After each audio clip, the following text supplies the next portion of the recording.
Hi friends, welcome to my cooking channel. ಬನ್ನಿ friends, ಇವತ್ತು dry gobi ಹೇಗೆ ಮಾಡೋದು ಅಂತ ತೋರಿಸ್ಕೊಡ್ತೀನಿ. ಹಾಗೆ ನಾನಿಲ್ಲಿ ಗೋಬಿನ ಸಣ್ಣದಾಗಿ ಕಟ್ ಮಾಡ್ಕೊಂಡು ಇಟ್ಕೊಂಡಿದ್ದೀನಿ.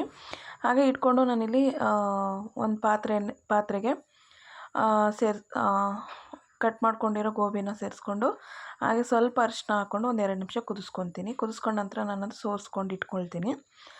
ನೆಕ್ಸ್ಟು ನಾನಿಲ್ಲಿ ಒಂದು ಪಾತ್ರೆಗೆ 1 ಕಪ್ಪಷ್ಟು ಮೈದಾ ಹಿಟ್ಟು, ಹಾಗೆ ಒಂದು 4ರಿಂದ 5 ಸ್ಪೂನಷ್ಟು ಕಾರ್ನ್ಫ್ಲೋರು, ಹಾಗೆ 1 ಸ್ಪೂನಷ್ಟು ಕಚ್ಚ ಖಾರದ ಪುಡಿ, ಒಂದು ಚಿಟಿಕೆಯಷ್ಟು ಅರಿಶಿನ ಪುಡಿ, ಹಾಗೆ ಮೆಣಸಿನ ಪೌಡ್ರು ಕೂಡ ಹಾಕ್ಕೊಂಡು ರುಚಿಗೆ ತಕ್ಕಷ್ಟು ಉಪ್ಪನ್ನ ಸೇರಿಸ್ಕೊಂಡು ಹಾಗೆ ಶುಂಠಿ ಬೆಳ್ಳುಳ್ಳಿ ಪೇಸ್ಟ್ನು ಕೂಡ ನಾನು ಪೇಸ್ಟ್ ಮಾಡಿ ಹಾಕ್ಕೊತಾ ಇದ್ದೀನಿ.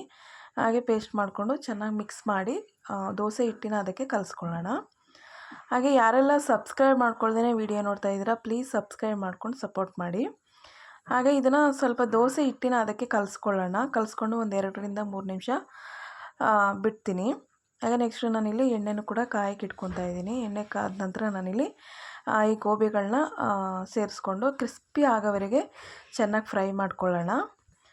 ಹಾಗೆ ಈ ಸ್ನ್ಯಾಕ್ಸ್ ಅಂತೂ ಈವ್ನಿಂಗಂತೂ ಚೆನ್ನಾಗಿರುತ್ತೆ. ಅದು ಮಳೆ ಬರ್ತಾ ಇರ್ಬೇಕಾದ್ರೆ ಈ ಥರ ಸ್ನ್ಯಾಕ್ಸ್ನ ಮಾಡಿಕೊಂಡ್ರೆ ಜೊತೆಗೆ ಟೀ ಮಾಡ್ಕೊಂಡು ಕುಡಿತಾ ಇದ್ದರೆ ಸಖತ್ತಾಗಿರುತ್ತೆ. ಹಾಗೆ ನೀವು ಕೂಡ ಇದೇ ಥರ ಟ್ರೈ ಮಾಡಿ, ಚೆನ್ನಾಗಿ ಬರುತ್ತೆ. ಕ್ರಿಸ್ಪಿಯಾಗಿ ತಿನ್ನೋದಕ್ಕೂ ಕೂಡ ಸಖತ್ತಾಗಿರುತ್ತೆ. ನೀವು ಒಂದ್ಸಲ ಟ್ರೈ ಮಾಡಿ. ಬಾಯ್.